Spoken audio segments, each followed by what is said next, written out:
अस्सलाम वालेकुम। आज हम एक ऐसे टॉपिक के बारे में बात करेंगे जो बच्चों के लिए बहुत ही मुश्किल होता है। बच्चे इससे अपनी जान छुड़ाते हैं और ये बच्चों को बहुत ही टफ लगता है। लेकिन आज की इस वीडियो देखने के बाद इंशाल्लाह ऐसा नहीं होगा। आज मैं बहुत ही ईजी वे में आपको इस टॉपिक के बारे में बताने जा रही हूँ। तो आपने वीडियो को बहुत ध्यान से देखना है ताकि आपके कॉन्सेप्ट जो हैं वो सारे के सारे क्लियर हो जाएं। तो जी हाँ, आज हम बात करेंगे मॉडल वर्ब्स की। इनको मॉडल वर्ब्स भी कहा जाता है या मॉडल ऑक्सिलरी वर्ब्स भी कहा जाता है। और क्यों कहा जाता है तो उसके सबसे पहले उसकी बात करते हैं। तो बेसिकली अगर हम वर्ब्स की बात करें तो वर्ब्स हमारे पास वैसे तो बहुत सारे हैं और जो हम पीछे डिस्कस भी कर चुके हैं। मैं अपनी लास्ट वीडियोस में टाइप्स ऑफ वर्ब को बहुत ही डिटेल से डिस्कस कर चुकी हूँ। लेकिन अभी हम क्योंकि जिस टॉपिक के बारे में बात कर रहे हैं, अगर मैं उसकी बात करूँ तो हम वर्ब्स को दो पार्ट्स में अगर डिवाइड करें, एक तो है मेन वर्ब और दूसरा है हेल्पिंग वर्ब। ठीक है, मेन वर्ब और हेल्पिंग वर्ब। अब मेन वर्ब तो हमने जो इसका मतलब है कि जो वहां पे मेन काम कर रहा है, जिस सारा जो सेंटेंस है जिसकी बेस पे है, वो आपका मेन वर्ब हो गया। और हेल्पिंग वर्ब क्या है? जो हेल्प करते हैं। क्या करते हैं? जो हेल्प करते हैं। क्या बताने में? हमें टेंस बताने में। टेंस तो बेसिकली मेन वर्ब भी बता रहा होता है जब वो खुद सेंटेंस के अंदर होता है। जैसे ईट्स है या ईट है तो वो बता रहा है कि प्रेजेंट है या पास्ट है। लेकिन आपको जब ज़्यादा हेल्प चाहिए होती है, आपको ज़्यादा टेंस के बारे में, जब प्रेजेंट पास्ट फ्यूचर सबका आपको अगर देखना हो, तो वो आपको बताता है हेल्पिंग वर्ब। जो आपका हेल्पिंग वर्ब है वो आपको हेल्प करता है क्या बताने में? टेंस बताने में। ठीक है, अब हमने अगर टेंस के बारे में तो पता लग गया कि जी हेल्पिंग वर्ब हमारे जो है वो टेंस को क्लियर करते हैं कि ये फॉर एग्जांपल प्रेजेंट है, अगर इज ईटिंग है तो प्रेजेंट है, वॉज ईटिंग है तो पास्ट है, हैज़ या हैव ईटन है तो ये हमारा परफेक्ट टेंस है। तो फिर ये मॉडल वर्ब्स कहाँ पे एडजस्ट होते हैं? एक तो हो गया हेल्पिंग वर्ब और एक वो होते हैं जो आपको ये बताते हैं कि जो सेंटेंस है उसका मूड क्या है। ठीक है, मूड क्या है या फिर सेंटेंस की टोन क्या है या फिर वो स्टेट ऑफ माइंड को बताते हैं। ठीक है, स्टेट ऑफ माइंड को बताते हैं। कुछ भी आप अपनी आसानी के लिए उसको आप अपने जहन में रख सकते हो। तो वो वर्ब्स जो आपके मूड को, सेंटेंस के मूड को, टोन को या स्टेट ऑफ माइंड को बताएं, वो आपके पास होंगे मॉडल ऑक्सिलरी वर्ब्स। ये मेन वर्ब नहीं होते। आपने इसको ध्यान रखना है कि ये मेन वर्ब नहीं है। ये एज अ हेल्पिंग वर्ब ही होते हैं, लेकिन उनकी तरह नहीं होते जिस तरह से ये हेल्प कर रहा होता है। ये अकेले स्टैंड नहीं कर सकते। हेल्पिंग वर्ब तो अगर आपके पास मेन वर्ब नहीं है तो बाज़ औक़ात helping verb as a main verb काम कर सकता है। लेकिन जो आपके मॉडल वर्ब्स हैं वो एज अ मेन वर्ब काम नहीं करते हैं। वो वर्ब के साथ ही आएंगे और वर्ब को ही एक्सप्लेन कर रहे होंगे और बता रहे होंगे कि जो सेंटेंस है उसकी टोन क्या है, उसका जो मूड है वो क्या है। उसको आप जब शो करवाएंगे तो वो आपका होगा मूड। तो जैसे आप देखें कि आपके ये जो आपका टॉपिक है ये है मूड। मॉडल ना देखें, आप सिर्फ मूड को देखें तो ये आपके मूड को शो करवा रहा है कि आपका मूड, जो सेंटेंस है उसका मूड क्या है। अब मूड से आप मतलब क्या मतलब ले रहे हो उसको मैं भी आगे एक्सप्लेन करती हूँ। जी, अगर मैं सेंटेंस के मूड की बात करूं तो अगर मैं यहाँ पे एक सेंटेंस लिखती हूँ, I am capable to do this. Urdu में इसका क्या मतलब होगा कि मैं ये काम कर सकती हूँ। ठीक है, I am capable to do this, कि मैं ये काम करने के काबिल हूँ। अब अगर मैं इस सारे की जगह सिर्फ एक वर्ड लगाऊं, कैन, इसको रिप्लेस कर दूं तो क्या होगा? I can do this. तो कौन सा वाला सेंटेंस ज्यादा अपीलिंग है? कौन सा वाला सेंटेंस आपको ये बता रहा है? वैसे तो दोनों ही बता रहे हैं, लेकिन अगर मैं सेकंड वाले को देखूं, आई कैन डू दिस, ये मुझे सेम मीनिंग ही दे रहा है। तो मॉडल वर्ब्स देखें, आपकी ये इस कैन का मतलब है कि मैं कर सकती हूं, यानी कि मेरी एबिलिटी को बता रहा है। यहाँ पे जो सेंटेंस का मूड है वो क्या बता रहा है? वो एबिलिटी को बता रहा है। तो इस तरह से जो एबिलिटी, पॉसिबिलिटी, परमिशन, रिक्वेस्ट, ये जो चीजें आपको बताएंगे वो होंगे मूड ऑफ सेंटेंस। तो वो आपके जो सेंटेंस होंगे वो बता रहे होंगे कि ये सेंटेंस जो है वो आप अपनी एबिलिटी को शो करवा रहे हो, आप किसी से परमिशन ले रहे हो, आप किसी को एडवाइस कर रहे हो, आप किसी को मना कर रहे हो। तो ये आपके कहलाएंगे मॉडल वर्ब। अब क्या होता है कि हम मॉडल वर्ब क्यों यूज करते हैं? हम इसलिए यूज करते हैं कि हम अपनी बात को, अपने मूड को दूसरे को कन्वे कर सकें। और ये ज़्यादा एक लॉजिकल वे है या एक मोर इम्प्रेसिव वे है अपनी बात को कन्वे करने का, ठीक है। इसकी निस्बत ये वाला ज़्यादा जो है वो अच्छा लगता है। तो अब अगर मैं मॉडल वर्ब की बात करूं, तो अगर मैं इस कैन की जगह कुड लगा दूं, आई कुड डू दिस, तो याद रखना है कि इसका मीनिंग्स जो है, मीनिंग वो टोटली चेंज हो जाएगा। कुड और कैन में डिफरेंस है, ठीक है। तो मॉडल वर्ब्स जो हैं वो अगर आप रिप्लेस करते हो, कुछ मॉडल वर्ब जो हैं वो एक जैसी सेंस रखते हैं, लेकिन कुछ मॉडल वर्ब्स ऐसे हैं जिनको आप रिप्लेस नहीं करते हो, नहीं कर सकते हो। अगर आप करोगे तो आपके सेंटेंस का जो सारा सीक्वेंस है, जो उसका मीनिंग है, वो टोटली चेंज हो जाएगा, ठीक है। और ये याद रखना है कि ये मेन वर्ब नहीं है, ये मेन वर्ब के तौर पे काम नहीं करते, बल्कि ये मेन वर्ब से पहले आते हैं। ये मेन वर्ब से पहले आते हैं, ये अकेले स्टैंड नहीं कर सकते और ना ही ये अपना मीनिंग जो है वो अकेले कन्वे कर सकते हैं। तो आपने ये याद रखना है कि मॉडल वर्ब सिर्फ और सिर्फ जो मूड को शो करवाते हैं वो आपके पास मॉडल वर्ब्स हैं, जिसमें आप मतलब ये आपको क्या शो करवा सकते हैं, ये एबिलिटी को, पॉसिबिलिटी को, एडवाइस को, ऑब्लिगेशन को, नेसेसिटी को, ऑफर को, मतलब इस तरह की जितनी भी चीज़ें हैं उन सबको ये शो करवाते हैं। और इसके अंदर जो है वो can, could, may, might, shall, should, will, would, must, ought to, need to, have to, ये सब के सब शामिल हैं। तो आइए अब वन बाय वन हम इनको डिटेल से देखते हैं और इंशाल्लाह आपके सारे के सारे कॉन्सेप्ट जो हैं वो क्लियर हो जाएंगे। सारी चीज़ें मैंने डिटेल से लिख दी हैं, सारे पॉइंट, सारे रूल्स रेगुलेशन लिख दिए हैं। अगर आप ध्यान से देखेंगे तो इंशाल्लाह at the end of this video you will be all clear. जी, सबसे पहले है कैन। अब कैन, हम इसको स्टार्ट करने से पहले आपके ऊपर यहाँ देखें कैन के साथ लिखा हुआ है इनफॉर्मल। ये वर्ड आपको पूरी वीडियो में मिलेगा, इनफॉर्मल एंड फॉर्मल। तो आपने सबसे पहले इसको क्लियर करना है कि फॉर्मल और इनफॉर्मल क्या होता है, फिर आपके लिए समझना ज़्यादा ईजी हो जाएगा। फॉर्मल क्या है? जैसे आप किसी टीचर से बात करते हैं, किसी ऑफिस में बॉस से बात करते हैं या किसी भी बड़े से बात करते हैं, तो आपके बात करने का जो अंदाज है वो टोटली डिफरेंट होगा जब आप किसी दोस्त से बात करते हैं, ठीक है। तो आप जब बॉस से, टीचर से, किसी बड़े से बात करते हैं तो आप रिस्पेक्ट में रह के बात करते हैं। आपको जो समझाने के लिए कह रही हूँ कि वो जो आपका उस तरह से बात करना है वो आपका होगा फॉर्मल वे। और जो आप दोस्तों से फ्रैंक होके बात करते हैं, मतलब वहाँ पे आप कोई थोड़ा लिहाज लूज नहीं रखते हैं, आप उनसे फ्रैंक होके, बाज़ औक़ात बदतमीज़ी की टोन में भी, बाज़ औक़ात मजाक में, सब कुछ जो है वो करते हैं, तो वो आपका है इनफॉर्मल वे, ठीक है। ये समझना बहुत ज़रूरी है क्योंकि बार बार आपको लगेगा, नज़र आएगा कि कौन सा वाला मैंने वर्ब जो है वो फॉर्मल यूज़ करना है और कौन सा इनफॉर्मल। तो इस चीज़ को क्लियर करना बहुत लाजमी है। तो इनफॉर्मल मीन जो आप रूटीन में अपने दोस्तों के साथ जैसे फ्रैंकली बोलते हैं, तब आप किसी जो उसकी जो कैटेगरीज हैं उनमें जब आएगा तो वहाँ पे इसका मतलब होगा कि आप इसको थोड़ा सा फ्रेंडली वे में यूज़ कर सकते हैं। चलें अब बात करते हैं कैन की। ये पहला मॉडल वर्ब है हमारा जो कि कहाँ कहाँ यूज़ हो सकता है, ठीक है। आपने इन पॉइंट से परेशान नहीं होना, ये 2-4 पॉइंट्स हैं, आप जब इसको पढ़ेंगे तो ऑटोमेटिकली आपको हर चीज़ जो है वो याद हो जाएगी। सबसे पहले आप कैन को यूज़ करते हैं जब आपने अपनी कैपेसिटी या एबिलिटी शो करवानी हो, लेकिन वो एबिलिटी और कैपेसिटी आपकी प्रेजेंट में हो। जैसे I can speak English, I can write English, I can swim, you can speak well. ये वो तमाम एबिलिटीज हैं, वो कैपेसिटीज हैं जो अभी कर सकता है वो, ठीक है। ये मतलब ना पास की है ना फ्यूचर की है। जब आपने प्रेजेंट में अपनी कोई भी कैपेसिटी, कोई भी एबिलिटी शो करवानी हो तो अब आप वहां पे लगाओगे can, I can write English, ये अभी की बात हो रही है।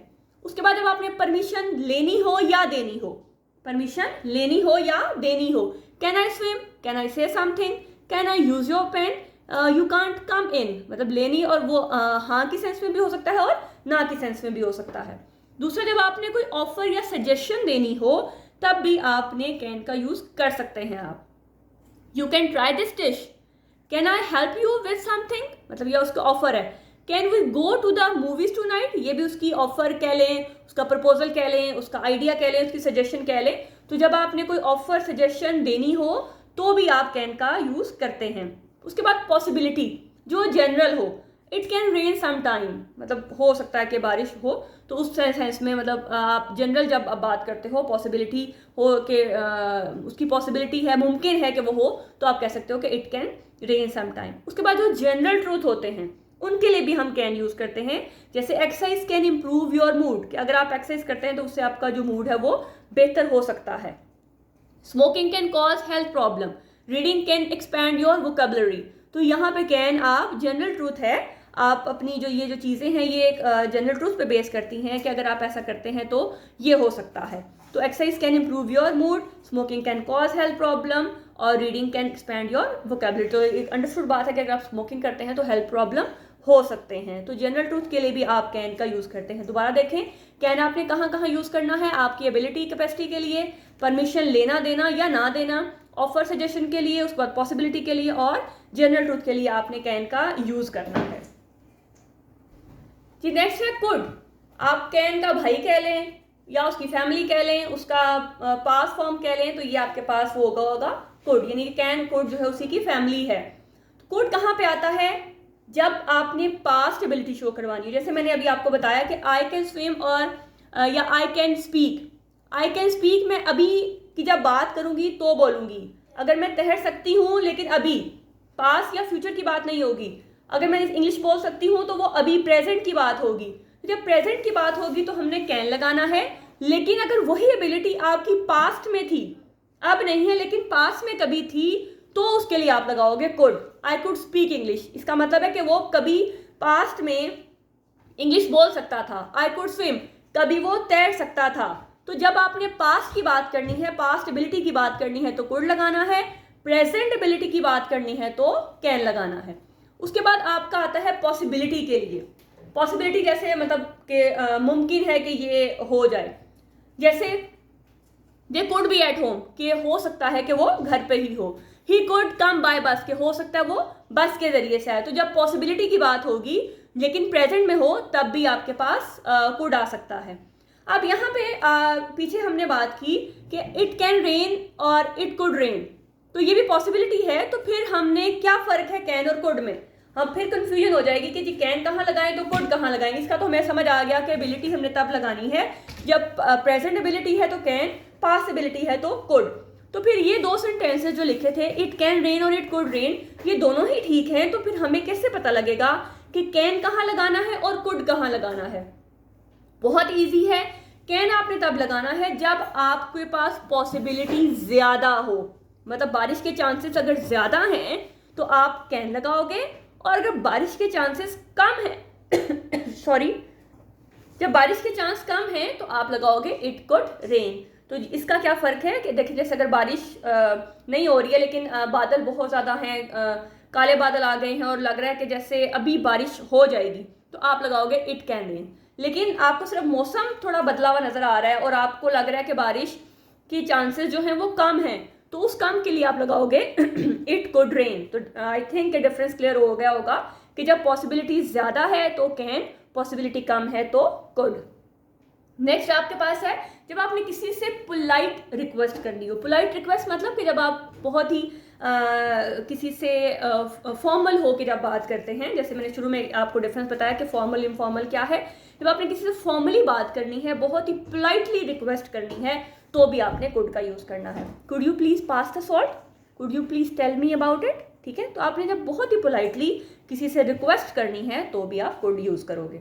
उसके बाद है past permission. Past permission mean कि वो काम जो कभी पास्ट में था, जो आपको जिसकी परमिशन मिली या नहीं मिली। ठीक है, आपको एक काम था जो पास्ट में, चाहे उसकी परमिशन मिली है, थी या नहीं थी, वो दोनों ही सेंसेस ठीक होंगी, लेकिन जो पास्ट परमिशन थी आपकी उसके लिए भी आप कुड लगाओगे। जैसे I was stay out late when I was in college, तो यहाँ पे आपके पास सॉरी ये यहाँ पे could, I could stay out late when I was in college, तो यहाँ पे आपने कुड लगाना है, ये गलती से वॉज हो गया है।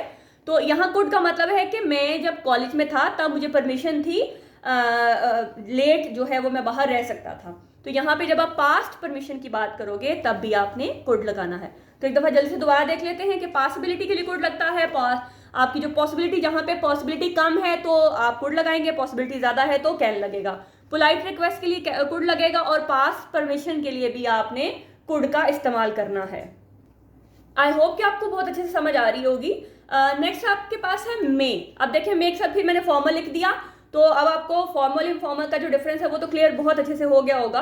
अब फॉर्मल मतलब कि जब आपने बहुत ही हम्बली किसी से बात करनी है, तो मे आपने कहाँ यूज करना है, जब आपने किसी से परमिशन लेनी हो तो भी आप यहाँ पे मे का यूज कर सकते हैं। जैसे मे आई कम इन, ठीक है, आप जब टीचर से किसी ऑफिस में किसी बड़े से किसी के रूम में जा रहे हैं तो वहां पे आपने जब परमिशन लेनी है, एक फॉर्मल वे में परमिशन लेनी है, आपने एक हम्बल वे में रिक्वेस्ट उसमें करनी है, परमिशन लेनी है, तो आप बोलोगे मे आई कम इन। आप may you may do this, may I know your name. आप किसी अजनबी से मिलते हैं, अगर उसको अगर आपको उसका नाम नहीं पता तो डेफिनेटली आप उससे फॉर्मल वे में बात करेंगे ना। एक अजनबी आपके लिए आपका दोस्त तो नहीं है, तो जब आपने फॉर्मली किसी से बात करनी है तो आपने उसमें मे का यूज करना है। देन फिर आपके पास पॉसिबिलिटी, यहाँ पे भी जब पॉसिबिलिटी है तो भी आप वहाँ पे भी मे का यूज कर सकते हो, लेकिन वहाँ पे जहाँ पे चांसेस आपके पास ज्यादा हों, जब चांसेस ज्यादा हों तो आपने वहाँ पे मे को यूज करना है। इट मे रेन टूडे और ही मे बी देयर, यानी कि चांसेस ज्यादा हैं कि वो यहाँ पे हो या बारिश जो है वो हो सकती है, तो यहाँ पे आपने जब चांसेस ज्यादा हैं तो आपने मे को लगाना है। देन यहाँ पे भी आपके पास पोलाइट रिक्वेस्ट जब होगी तब भी आप मे का यूज कर सकते हैं, may I have a glass of water, ठीक है। तो अब यहाँ देखें, यहाँ पे आपको थोड़ा सा कंफ्यूजन होगी कि हम ये चीजें तो पीछे पढ़ के आए हैं, तो फिर यहाँ पे और वहां पे क्या डिफरेंस है। अब डिफरेंस आपको यहाँ पे नजर आएगा। मैंने आपसे बोला था कि आपने फॉर्मल इनफॉर्मल को अपने जहन में रखना है। मैंने जब कैन लिखा था तो मैंने उसके साथ फॉर्मल नहीं लिखा था, कैन के साथ हमने इनफॉर्मल लिखा था। तो इनफॉर्मल मतलब कि जब आप किसी से फ्रैंक होते हैं तो, और जब आपने किसी का लिहाज रखना है, लिहाज सॉरी मतलब कि जब जो आपसे बड़ा है, आपका कोई बॉस है, कोई पेरेंट्स हैं, जो आप जिनके साथ आपने एक लिमिट्स में रहते हुए बात करनी है, तो वहां पे आपने फॉर्मल हो जाना है। तो आप देखें, कैन आई सिट डाउन और मे आई सिट डाउन दोनों सेंटेंसेस ठीक हैं। मे और कैन दोनों जगह यूज हो सकते हैं, एक ही सेंटेंस में दोनों यूज मतलब फॉर्म में यूज हो सकते हैं, लेकिन डिफरेंस क्या होगा कि जब आप कैन आई सिट डाउन कह रहे हो तो आप इनफॉर्मल हो, मतलब आप फ्रेंकली बात कर रहे हो।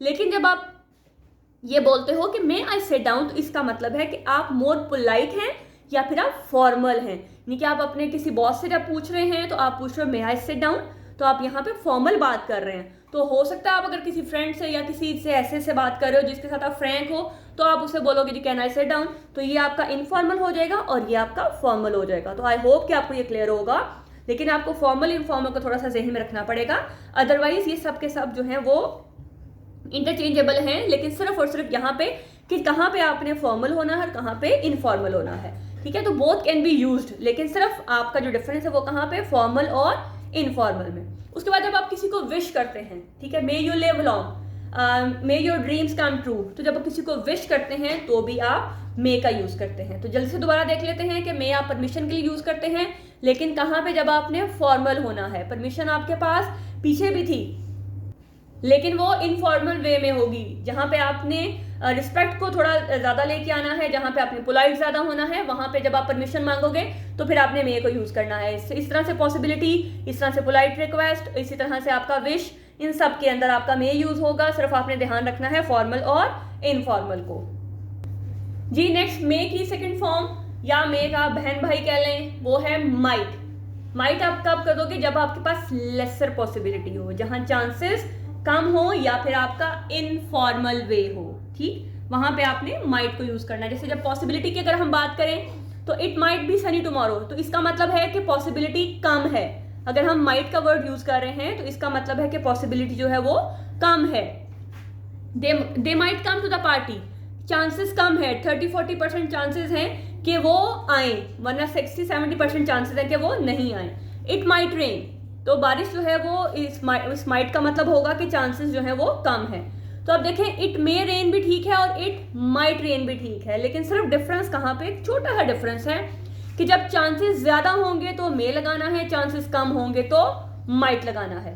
इसी तरह से आई मे विजिट यू और आई माइट विजिट यू, इसका भी दोनों सेंटेंसेस ठीक होंगे, लेकिन जहां पे आपके पास चांसेस ज्यादा हैं तो आपने मे का यूज करना है, चांसेस कम है मतलब इसका मतलब आई माइट विजिट यू, इसका मतलब है कि शायद वाली बात है कि मैं आऊं, तो जब शायद वाली बात होगी तो आपने यूज करना है आई माइट विजिट यू। लेकिन जब आप किसी को ये कहोगे कि आई मे विजिट यू, तो इसका मतलब है कि आपके पास आप जो जाने के चांसेस हैं वो ज्यादा हैं। लेकिन अगर आप किसी को ये कहते हो कि आई माइट विजिट यू, तो इसका मतलब है कि शायद, फिर चांसेस आपके पास कम है, हो सकता है आप जाओ, हो सकता है आप ना जाओ। इस तरह से जब आपने इनफॉर्मल वे में या फिर ऑप्शन की वे में आपने किसी को सजेशन देनी हो, मतलब वो जो सजेशन है वो ऑप्शन हो कि उसका दिल करेगा तो ठीक है, नहीं तो तब भी उसकी मर्जी है, तो यानी कि इनफॉर्मल वे में जब आपने सजेशन देनी है, यू माइट ट्राई इट, मतलब करता है ठीक है, नहीं करता तब भी ठीक है, तो यहाँ पे आप उसको जैसे एक ऑप्शन दे रहे हो कि ये काम कर लो, you might visit the garden, कि तुम जो है गार्डन विजिट कर सकते हो, तो ये एक ऑप्शन आप उसको दे रहे हैं। जब आपने इसको किसी को ऑप्शन देना हो, इनफॉर्मल वे में बात करनी हो, तो भी आप माइट का यूज करते हैं। जी, मजीद मॉडल वर्ब्स को पढ़ने से पहले हम इसको थोड़ा सा क्लियर कर लेते हैं, क्योंकि मुझे लग रहा है कि आप थोड़ा सा जो है कंफ्यूज हो गए होंगे कि एक ही चीज़ बार बार यूज़ हो रही है। तो यहाँ मैंने आपके लिए डिफरेंस लिख दिया है कि कैन और कुड को हमने कहाँ यूज़ करना है और मे और माइट को हमने कब यूज़ करना है। तो उसके बाद हम इस डिफरेंस को क्लियर करने के बाद हम आगे चलते हैं, क्योंकि इन्हीं में थोड़ा सा प्रॉब्लम होता है, बाकी तो हमारे पास मोस्टली सिंपल ही हैं। तो देखिएगा कि कैन कुड हम कब यूज़ करेंगे, जब हमारे पास प्रेजेंट एबिलिटी होगी या प्रेजेंट पॉसिबिलिटी होगी कि वो चीज़ जो है वो लाजमी जिसके चांसेस ज़्यादा हैं कि हो सकती है, तो फिर हम बोलेंगे आई कैन स्पीक इंग्लिश और इट कैन रेन टुमारो, कि मैं ये मेरी प्रेजेंट एबिलिटी है और ये चांसेस ज़्यादा हैं, पॉसिबिलिटी है कि बारिश जो है वो हो सकती है। लेकिन अगर लेस सर्टेन हो, लेस पॉसिबिलिटी हो, और फिर आपके पास या तो कोई पॉसिबिलिटी हो जो कि पास में थी बट अभी वो नहीं है, तब आपने कुड का यूज करना है। इट कुड रेन टुमारो और आई कुड स्पीक इंग्लिश। ठीक है, यहाँ पे डिफरेंस को क्लियर करें कि कैन आपकी प्रेजेंट एबिलिटी में या प्रेजेंट पॉसिबिलिटी में यूज होता है, या जब पॉसिबिलिटी ज्यादा हो। लेकिन अगर पॉसिबिलिटी कम हो और आपकी एक जो पॉसिबिलिटी है उसको भी शो करवाना हो, तो आपने कुड का यूज करना है। इस तरह से मे माइट, जब चांसेस ज्यादा हो तो आपने मे लगाना है, चांस कम हो तो आपने माइट यूज करना है। ठीक है, इट मे रेन और इट माइट रेन, तो मे का मतलब ज्यादा चांसेस हैं और माइट मतलब के कम चांसेस हैं। She may attend the party और she might attend the party, same sentence, मगर मे मतलब के ज्यादा चांस हैं और माइट का मतलब के चांस जो है वो आने के उसके कम हैं। तो ये बेसिक डिफरेंस है दोनों का, फॉर्मल और इनफॉर्मल का, कि कहाँ पे आपने मे लगाना है, कहाँ पे कैन लगाना है, कहाँ पे कुड लगाना है। दोनों को आप इंटरचेंजेबल हैं, लेकिन सिर्फ आपने सेंटेंस को थोड़ा सा ध्यान करना है कि फॉर्मल कौन सा है और इनफॉर्मल कौन सा है। तो आई होप कि आपको समझ आ रही होगी। तो चलते हैं आप नेक्स्ट अपने मॉडल वर्ब्स की तरफ। जी, नेक्स्ट है हमारे पास शेल। फिर वही कि आपने जब फॉर्मली बात करनी है और फ्यूचर इंटेंशंस की बात करनी है, मतलब फ्यूचर में जो चीज़ आपने बात बतानी है ना, फ्यूचर आपका जो एक्शन होगा। लेकिन इसमें थोड़ा सा विल और शेल में थोड़ा डिफरेंस है, वो भी हम पहले एक दफ़ा पढ़ लेते हैं, फिर जिस तरह से मैंने कैन और मे का डिफरेंस बताया, इसी तरह से इसका भी बताऊंगी कि शेल आपने यूज़ करना है फॉर्मल वे में। जो आपके जैसे ऑफिस में जितना भी टास्क होता है, ऑफिस वर्क होता है, ऑफिस के काम होते हैं, उनमें हम मोस्टली शेल को यूज़ करते हैं। Often use for official and legal purpose. Formal way में हम इसको कैसे यूज़ कर सकते हैं कि the applicant shall submit their application by the deadline. ठीक है, कि जब आपको फॉर्मल वे में आपने बताना है कि जो एप्लीकेंट है उनको अपनी एप्लीकेशन जमा इस डेडलाइन तक जो है वो करवानी है, तो आपने वहाँ पे शेल को यूज़ करना है।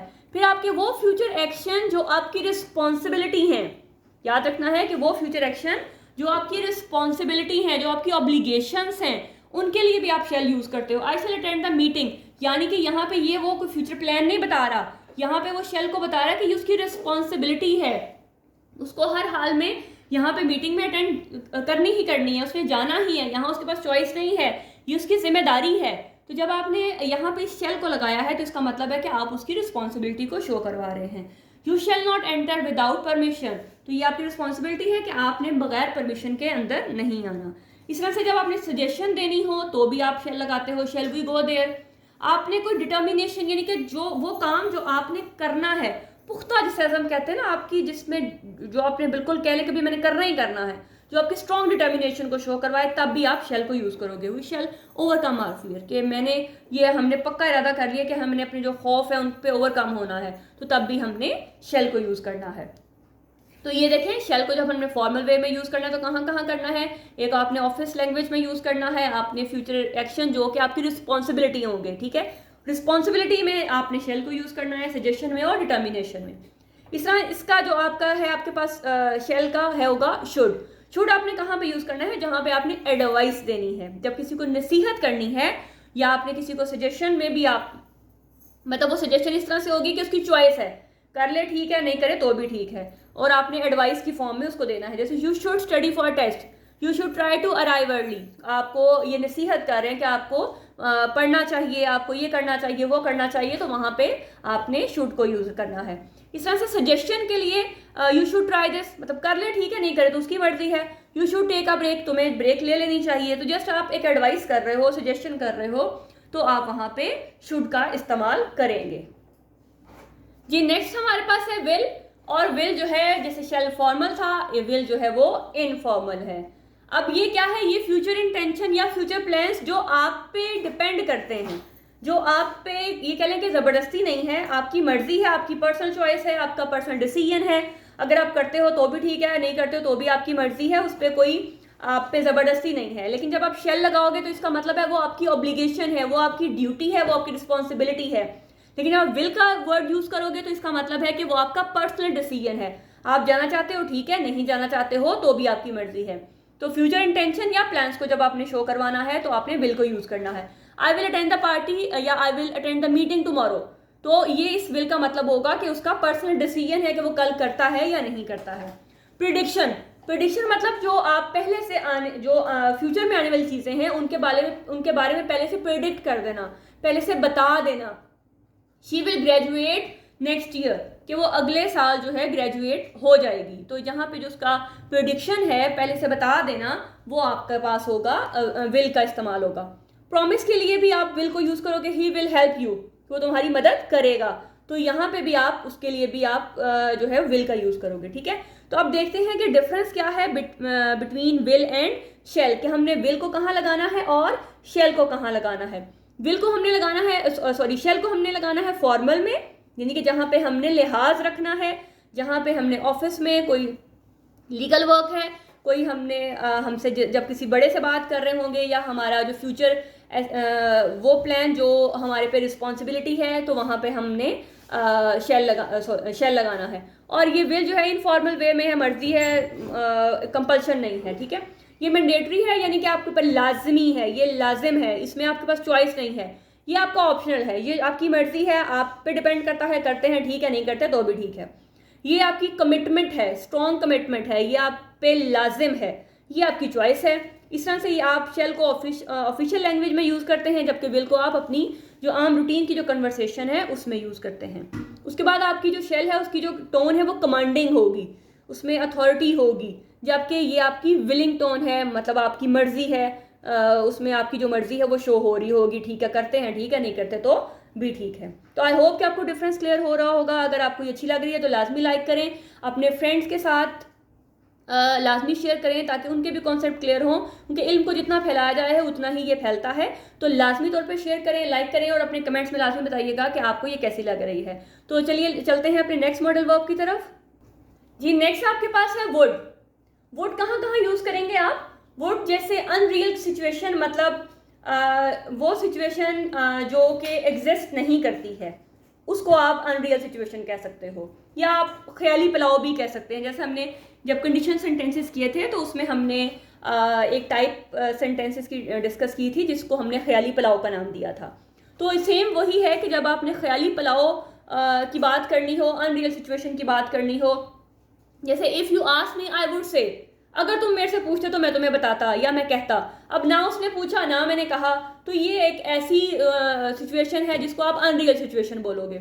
I would attend the meeting if I were you, अगर मैं तुम्हारी जगह होता तो मैं मीटिंग अटेंड करता। अब ना मैं उसकी जगह पे हूँ, ना मैंने मीटिंग जो है वो अटेंड करनी है, तो मैंने सिर्फ छोड़नी ही है कि अच्छा ये होता तो मैं ये करता, मैं वो करता। ठीक है, तो आई के साथ हमने वर्ड तब लगाना होता है जब कोई चीज़ जस्ट आप कह लो ख्याली पुलाव की सेंस में आप बात करते हो, तब जो अब नहीं हो सकता उसकी सेंस में बात करते हैं, तो हम आई के साथ वर्ड लगाते हैं अनरियल सिचुएशन में। अदरवाइज आई के साथ हम वॉज लगाते हैं जब वो रियल सिचुएशन होती है।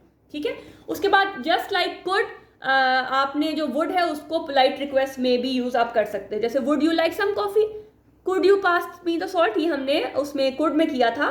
तो ये जब आपने पोलाइट रिक्वेस्ट करनी होती है तो कुड और वुड दोनों को हम यूज करते हैं।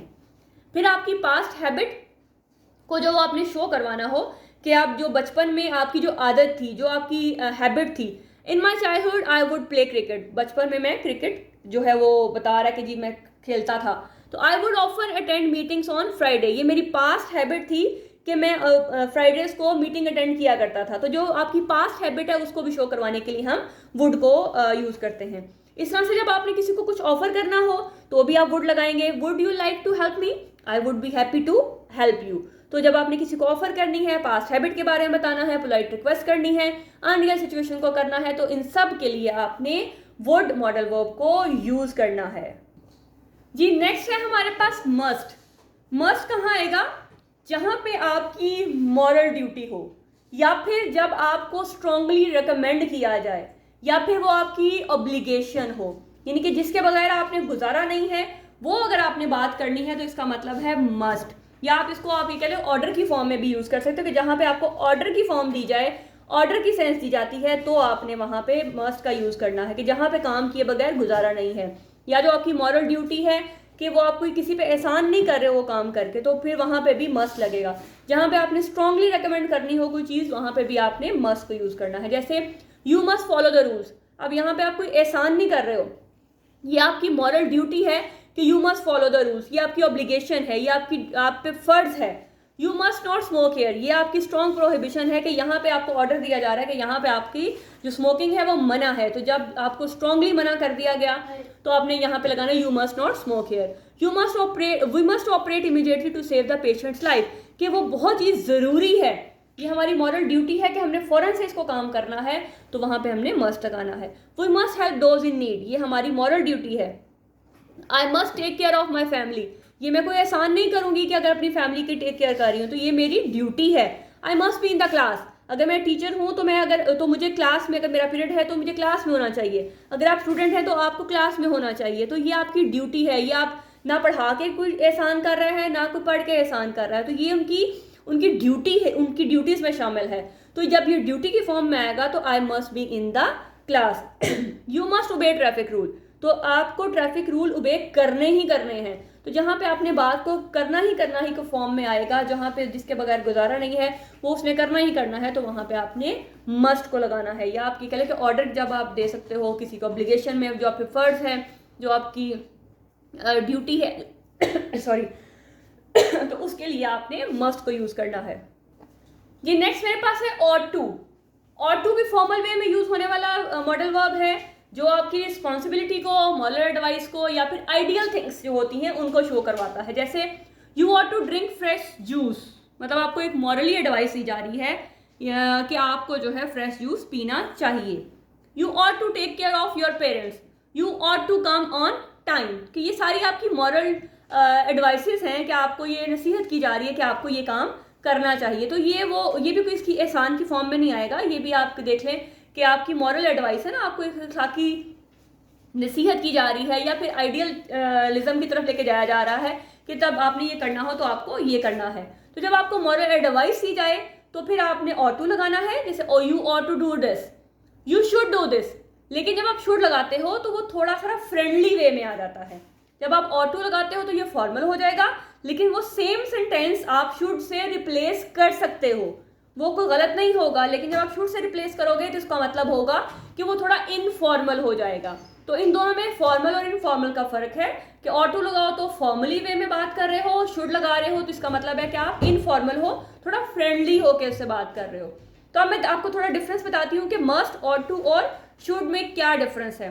जब मस्ट की बात है तो इसका मतलब है स्ट्रांगली रिकमेंडेशन है, उस काम के बगैर तो गुजारा ही नहीं है। फॉर एग्जाम्पल अगर ड्यूटी मतलब अगर टीचर जो है वो ड्यूटी कर रहा है तो इसका मतलब है वो कोई एक एक्स्ट्रा काम नहीं कर रहा, वो उसकी ड्यूटी है, वो स्ट्रांगली उस चीज़ को करना चाहिए उसे। तो उसके लिए कि I must be in the class, तो वहाँ पे इसका मतलब है कि वो उसकी ड्यूटी है, वो उसने करना ही करना है। तो जब ऑट टू लगाते हो तो फिर वो थोड़ा फॉर्मल हो जाएगा, और या उसको आप मॉरल एडवाइस में आप थोड़ा सा लेके आ सकते हो, ठीक है, जैसे you ought to do this. लेकिन जब आप शुड लगाते हो तो इसका मतलब है कि आप थोड़ा सा इनफॉर्मल हो गए हो और थोड़ा सा फ्रेंडली वे में आ गए हो। जैसे you ought to apologize, ought to मतलब कि योर रिस्पॉन्सिबिलिटी, कि आपकी जिम्मेदारी है कि आपने सॉरी करना है। यू शुड अपोलोजाइज, यहाँ पे उसको फ्रेंडली वे में कह रहा है कि यार ठीक है कर लो तो ठीक है, नहीं करो तो भी तुम्हारी मर्जी है, लेकिन कर लो तो ज़्यादा बेहतर है। तो यू शुड जो है वो फ्रेंडली वे में आएगा, इनफॉर्मल वे में आएगा, जबकि ऑट टू जो है वो आपका फॉर्मल वे में और आपकी रिस्पॉन्सिबिलिटी को शो करवाने के लिए जो है वो लगाया जाएगा। जी नेक्स्ट हम बात करते हैं नीड टू और हैज टू, हैव टू या हैड टू की। तो जब हमने नीड टू देखे, नीड टू इसका जो है वो हमारे वर्ड से ही हमें इसका पता है कि नीड मतलब ज़रूरत, रिक्वायरमेंट, नेसेसिटी। अच्छा, बाकी आपके पास जो मॉडल वर्ब्स थे उनके साथ टू नहीं था, तो ये कुछ ऐसे हैं जिनके साथ टू लगाया जाता है। तो मोस्टली कहा जाता है कि जो टू के बगैर वाले हैं वही मॉडल वर्ब्स हैं, लेकिन हम इनको भी as a modal verb use करते हैं। तो आपने इस नीड टू का मतलब होगा कि आपकी रिक्वायरमेंट या आपकी ज़रूरत, नेसेसिटी। ठीक है, जब आपने रिक्वायरमेंट या नेसेसिटी की बात करनी है तो फिर आपने नीड टू लगाना है, लेकिन जब कंपल्शन होगी, आपने वो करना ही करना है, तो आपने फिर हैज़ टू, हैव टू या हैड टू लगाना है। वो ये आपके टेंस पे डिपेंड करेगा। सिंगल है तो हैज़ टू, और अगर प्रेजेंट है, प्लूरल लगा रहे हैं आपका सब्जेक्ट, तो वो हैव टू, और अगर पास्ट की बात करोगे तो हैड टू। तो देखिएगा कि आप नीड टू मतलब I need to go there, दोनों में डिफरेंस कुछ नहीं है, सिर्फ इतना सा डिफरेंस है। जब आप नीड टू की बात करते हो तो इसका मतलब वो आपकी ज़रूरत है, वो आपकी रिक्वायरमेंट है। लेकिन जब आप उसी सेंटेंस को हैज़ टू से रिप्लेस करते हो तो इसका मतलब है कि अब आपने बात की कि ये कंपल्शन है, ये आपने करना ही करना है, you have to do this, आपके पास ऑप्शन नहीं है। सिर्फ इतना सा फर्क है दोनों में। I need to go there, I need to eat it, मतलब मुझे वहाँ जाने की ज़रूरत है, मुझे ये खाने की ज़रूरत है, मुझे ये पीने की ज़रूरत है, मुझे परेशान होने की ज़रूरत नहीं है, मुझे रिलैक्स करने की ज़रूरत है। ठीक है, you need not to worry at all, she needs to relax. तो यहाँ पे सिर्फ उसकी रिक्वायरमेंट, उसकी ज़रूरत को बताया जा रहा है। लेकिन अगर मैं हैज़ टू, हैव टू की बात करूँ तो यहाँ पे इसका मतलब होगा कि वो काम लाजमी है, कंपल्शन है। I have to attend the meeting, मुझे करनी ही करनी है। जब हैव टू लग गया तो इसका मतलब है करना ही करना है भाई। He has to finish this project by the deadline, I have to go to the doctor, I have to learn modal verbs. ठीक है, कि मुझे याद करने ही करने हैं भाई। We had to stop him, अब ये हैड मतलब के पास्ट को शो करवा रहा है। तो ये दोनों बहुत ही आसान है कि नीड टू जब आपकी ज़रूरत की बात होगी, रिक्वायरमेंट की बात होगी, और हैज़, हैव, हैड टू जब आप कोई किसी को आप कंपल्शन, तो उस वर्ड को आपने उस मॉडल वर्ब को बीच में यूज़ करते हुए आपने उसको सेंटेंस को कंप्लीट करना है। जी नेक्स्ट है यूज टू और डेयर। ठीक है, यूज टू, और इसको हम यूज टू और डेयर को हम कह सकते हैं कि सेमी मॉडल वर्ब्स हैं, लेकिन फिर भी ज़्यादा हमने डिस्कस करना, उसमें आते हैं तो हमने इनको डिस्कस लाजमी करना है। तो यूज टू का मतलब होता है आदी होना। यूज देखिए पास्ट है ना, सेकंड फॉर्म है, तो आदी होना। जब आप पास्ट में किसी चीज़ के आदी थे, अब बात नहीं हो रही आपके पास्ट की बात हो रही है, और पास्ट में आप किसी चीज़ के या किसी काम के, किसी स्टेट के आदी थे। I used to play tennis when I was younger, जब मैं जवान था, छोटा था, तो मैं टेनिस खेलने का आदी था या खेला करता था। She use to live in Paris, वो मतलब तब रहा करती थी वहाँ पे, अब नहीं, वो आदी थी वहाँ रहने की, अब मतलब बात खत्म हो गई, ये पास्ट की बात है। ठीक है, जब आपने पास्ट में किसी हैबिट की बात करनी है, किसी स्टेट की बात करनी है, तो आपने वहाँ पे यूज टू का यूज करना है। डेयर, डेयर मतलब जैसे आप गेम खेलते हैं ना, वो ट्रूथ डेयर, जिसमें आपने ट्रूथ मतलब सच बोलना है, और डेयर कि आपको कुछ चैलेंज दिया जाता है और आपने वो पूरा करके दिखाना होता है, तो ये सेम वही डेयर है। तो इस डेयर का मतलब है कि चैलेंज या एबिलिटी ऑफ कॉन्फिडेंस, कि आपने किसी काम के लिए कहा कि हाँ नहीं, ये मैं करना ही करना है, मैं ये एज अ चैलेंज इसको एक्सेप्ट करती हूँ, तो वहाँ पे आप डेयर को यूज़ करोगे। जैसे I dare you to sky dive with me, कि मैं तुम्हें शर्त लगाता हूँ, ये शर्ट की फॉर्म में भी आप लगा सकते हो ना, कि मैं तुम्हें चैलेंज करता हूँ कि मैं तुम्हारे साथ स्काई डाइव करूँगा। I dare say I it may rain tomorrow, कि मैं शर्त लगाता हूँ कि ये जो है बारिश होगी, या मैं चैलेंज करता हूँ। She dares to try the spicy food, मतलब उसके अंदर इतनी एबिलिटी, उसके अंदर इतनी करेज है, वो चैलेंज एक्सेप्ट करती है कि वो स्पाइसी खाना बनाए मतलब ट्राई करेगी। तो डेयर आपने लगाना है जहाँ पे आपने चैलेंज की या शर्त की, या अगले को आपने अपना कॉन्फिडेंस दिखाना है ना, तब आपने डेयर यूज़ करना है। और यूज़ टू आपने जहाँ पे अपनी अपनी पास कोई हैबिट है उसको शो करवाना है, तो आपने यूज़ टू का इस्तेमाल करना है।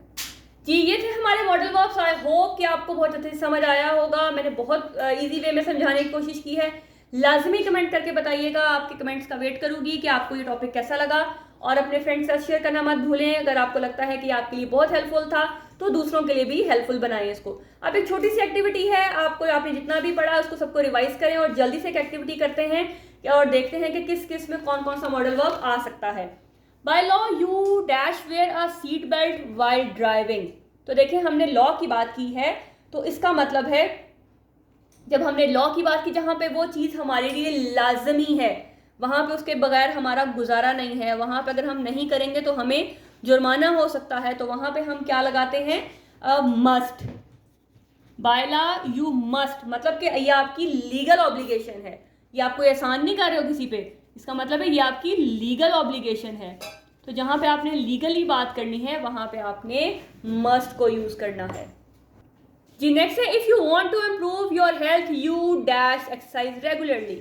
तो अगर आप अपनी हेल्थ को इम्प्रूव करना चाहते हैं तो आपको एक्सरसाइज करनी चाहिए। तो यहाँ पे ये आपके लिए एक एडवाइस के तौर पे काम हो रहा है, तो आपको एक फ्रेंडली वे में आपको बात की जा रही है, तो हम लगाएंगे यहाँ पे शुड। ठीक है। Since it's raining you dash bring an umbrella. बारिश हो रही है तो तुम्हें अम्ब्रेला लेके जाने की ज़रूरत है। तो जब आपने बारिश में जाना है तो आपको ये ज़रूरत है भाई, अम्ब्रेला की ज़रूरत है। तो जहाँ पे हमें कोई चीज़ की ज़रूरत थी तो हमने वहाँ पे क्या लगाया था, नीड टू। जब हमें किसी चीज़ की ज़रूरत होती है तो हम वहाँ पे लगाते हैं नीड टू।